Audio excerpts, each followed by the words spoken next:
Hi, this is Sherif choreographer. Welcome to Sherif moves. So யூஸ்வலாக வந்து டான்ஸரோட life ஏன் வந்து ஸ்ட்ரகிளாக இருக்குது அப்படின்னு கேட்டிங்கன்னா, ரியாலிட்டி ஷோவில் வந்து ஒரு டான்ஸர்னாலே அவன் லைஃப் ரொம்ப கஷ்டமாக இருக்கும். திருப்பி திருப்பி அந்த விஷயத்த காட்டுறதுனால அது ரொம்ப கஷ்டப்படக்கூடிய ஒரு வாழ்க்கை அப்படின்னு நம்ம எல்லாத்துக்கும் மைண்ட் செட் ஆயிடுச்சு.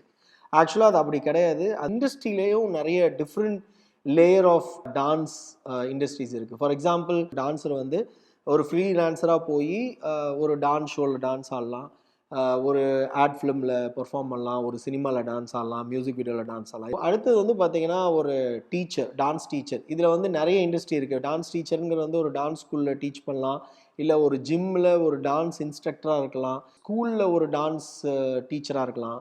இந்த மாதிரி நிறையா இண்டஸ்ட்ரி அதில் பிரிஞ்சிருக்கு. ஸோ கொரியோகிராஃபருங்கிறதும் இதுலேயும் நிறைய வேரியேஷன்ஸ் இருக்குது. ஃபார் எக்ஸாம்பிள், வெட்டிங் கொரியோகிராஃபராக இருக்கலாம், ஒரு ஈவெண்ட் கொரியோகிராஃபராக இருக்கலாம்.